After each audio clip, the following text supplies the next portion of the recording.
bakka mijaataadha bareedaa keessatti. Ashama harka fuunee jira jirtu hordoftoota kiyya jaalatamuudhaaf kabajamu nageenya rarri waaqayyo isiniif haa ta'u lafaaf iddoo jirtanitti maamiloota keenya akkam jirtanii akkami turtiin samoona kana maal fakkaata haalli qilleensaa naannoo keessanii alaaman isaa namni nagaa jecha akkuma beekamu guyyaa guyyaadhaan viidiyoo adda addaa qabannee karaa keessan dhufna. Agarrallee guyyaa har'aa viidiyoo addaa tokko qabannee jirra garuu dursa jechaadha viidiyoo amma isinii jidduutti isinii galchu kana viidiyoo kana ilaalati walitti deebina.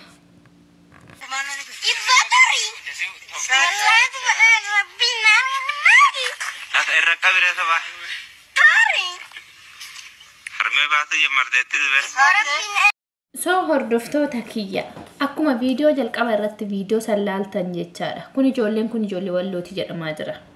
Ijoollee walloo kan nuti beeynu qabsoo irratti beeyna. Ijoollee walloo kan nuti beeynu hidhannoo hojii diina itti ofirraa ittisuutti beeyna malee gaddeebi'anii qabsoo daa'imman xixiqqoolee kanarratti raawwatan kuni gochaa sukkaneessadha. Yeroo baay'ee biyya keenya keessatti dubartoota xixiqqoolee lafaa dhufaa jiran daa'imman ganaa taphattee hin quufne irratti gudeeddaan raawwatamaa jira. Akkuma argitan mucaan kuni daa'ima xiqqoo waggaa 8 caaltu mucayyoon kun tilmaaman jechaadha. Sooshaal miidiyaa kanarra kan deddeemaa jiru viidiyoo kanaadha guyyaarraa. Akkamitti ilmi namaa tokko daa'ima hamma sanii gudeeduudhaaf qabata harma baastetti jedha mucayyoo akkatti hammuuqee qabe.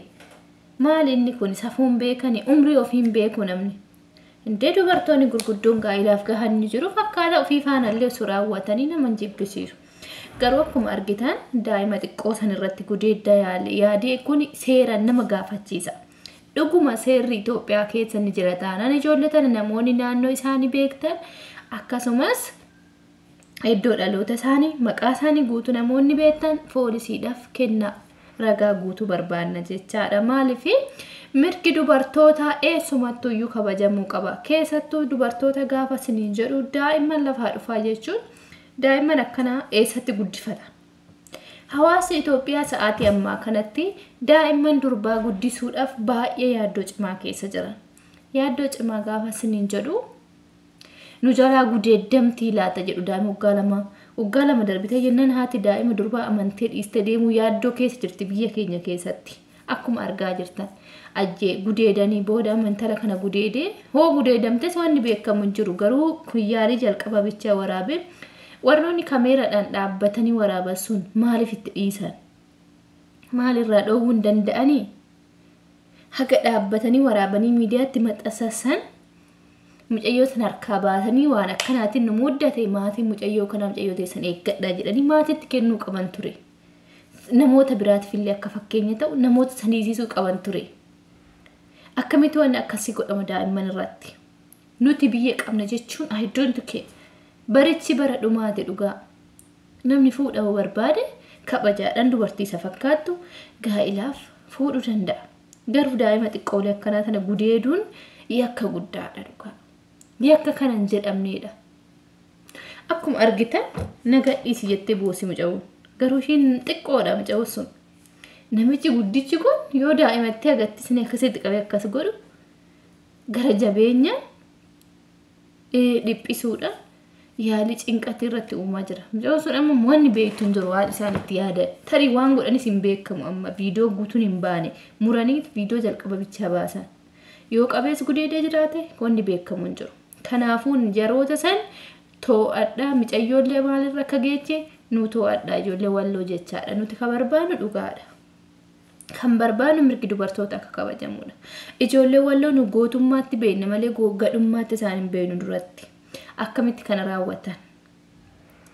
Maqaa nama tokkoo yartuu tokkootiin uummanni walloo guutuun arrabsamuudhaaf jira.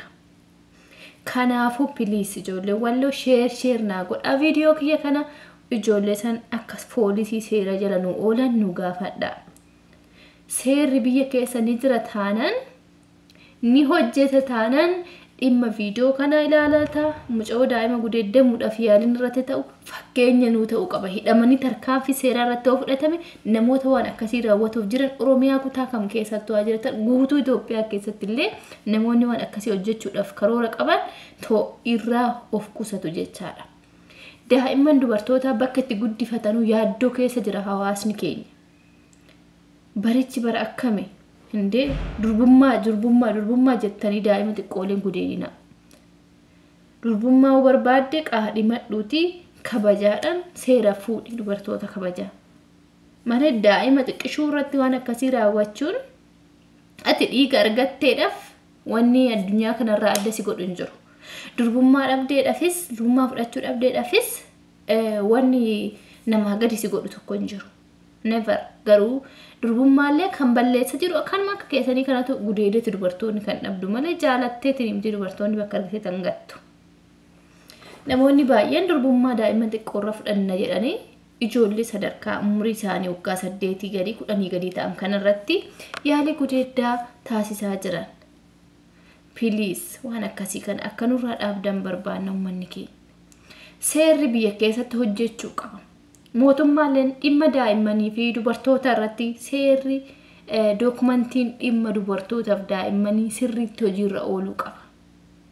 Sirriitti hojiirra ooluu qaba gama mootummaatiin. Kana ta'uu baannaan daa'imman dubartoota biyya keessatti gudeeddamtee umurii ishii malee dhibee garagaraatiif saaxilamtee miidhaan garagaraa irratti ta'e amma dubartiin daa'imti tun mucaan ammas ga'u kun odoo gudeede maal akka taatu yaada. Maal akka isheen taatu yaada. Tokkoffaa nama umriin ishee waan akkasiitiif geessee miti daa'ima. Qaama isheetitu ciccitaa. Lammaffaa immoo carraa isheetis nama duratti illee ol jettee deemu irratti warraa tarafteeyyuu jechuudha yoo irraa hafteeyyuu ta'e gudeeddamtee too kan irraafuu dandeessu ta'e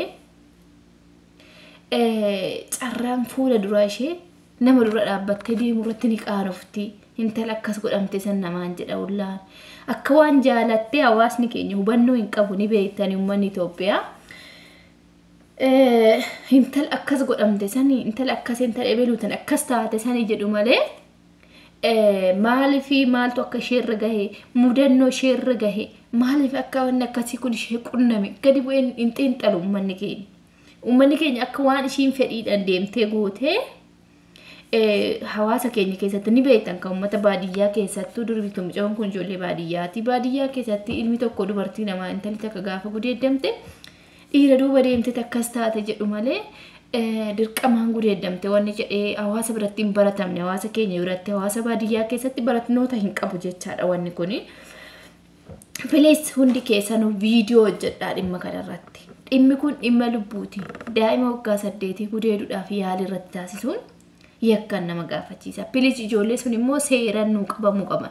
Mucayyoo sun maalirra akka geesse mucayyoo sun maal akka haga ammaa wanti irra ga'ee jira. Warri waraabe sun illee viidiyoo guutuu wanta mucaan godhe waraabdanii maxxansuu erga maxxansitanii. Yoo maxxansin immoo waraabuu dhiistaniituma mucaa san intala san irraa baastanii dhoowwuu qabdan ture. Erga maxxansitanii immoo hawaasa waan jiru ifanuu godha. Maaliif ijoollee sun seera jala ooluu qabu. Daa'ima dubartii akkan harkaan ittuu dhiyaachuu akka hin qabne seerri cimee hojjetamuu qaba. Maaliif yoo kana hin taanetti dubartoonni Itoophiyaa keessatti carraa jiraachuus carraa guddachuus dhabaa jiru daa'imman jechaadha. Ofuma umrii kanaan gudeeddanii ka'anitti gaafa isaan dubartoonni fuudhan durbummaan hin jiru gara haadhatti bada jettu. Durbummaan gara haadhatti hin badu. Gara haadhatti hin dhalattee uumamte malee gara haadhatti sagaagalan turre. Wanni isin hubachuu qabdan jechaadha.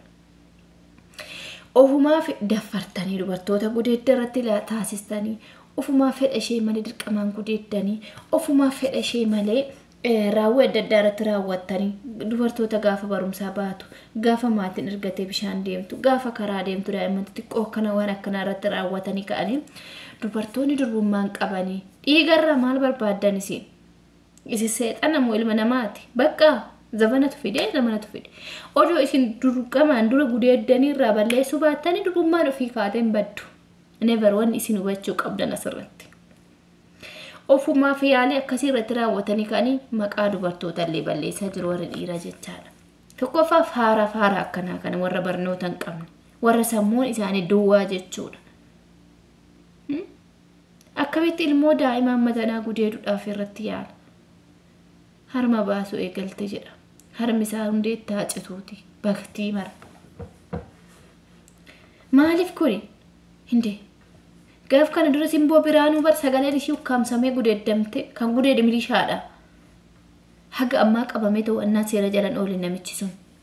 Bade jechaadha naannoo sana. Gudeedanii mucayyoo shintibeetii keessatti hudhee fannisee akka waan ishiin ofii of fanniste achitti ajjee biraa bade. Kunis ammoo akkas godhee duutee jiraattee wanni beekamu hin jiru daa'imti tun. Maaliif mirgi daa'immaniif dubartoota Itoophiyaa keessatti kabajamuu dadhabe? Carraan daa'imman dubartoota lafaa dhufaa jiranii eessatti guddatarreeshi? Eessatti guddatanii bakka tokko ga'u? Umrii kanaan qaxafamaa jiru. Umrii kanaan karaatti citaa jiru. Seerri dhuguma hojjeta taanaan Itoophiyaa keessatti dhimma daa'immaniif dubartoota irratti hojjechuu qaba. Tokkoffaan jechuudha mirgi dubartootaaf daa'immanii akka faranjoota sanitti farsi ta'ee dhaabbatee seerri tumamuu qaba. Keewwanni duraanii suni bifa haaramaan of duuba deebi'ee hojiitti hiikamuu qaba.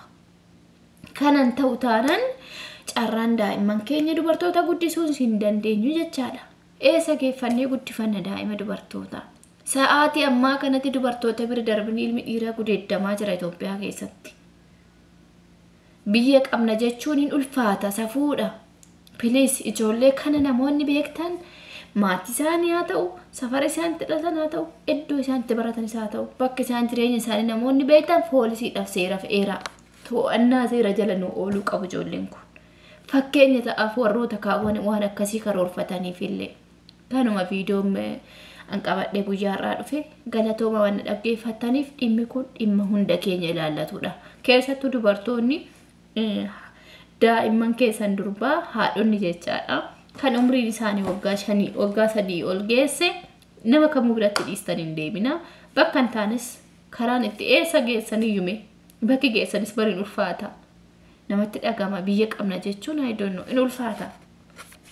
Kanaafuu viidiyoo kee kana share naa godhaatii ijoollee sun akka nu qabaman nu taasisa please.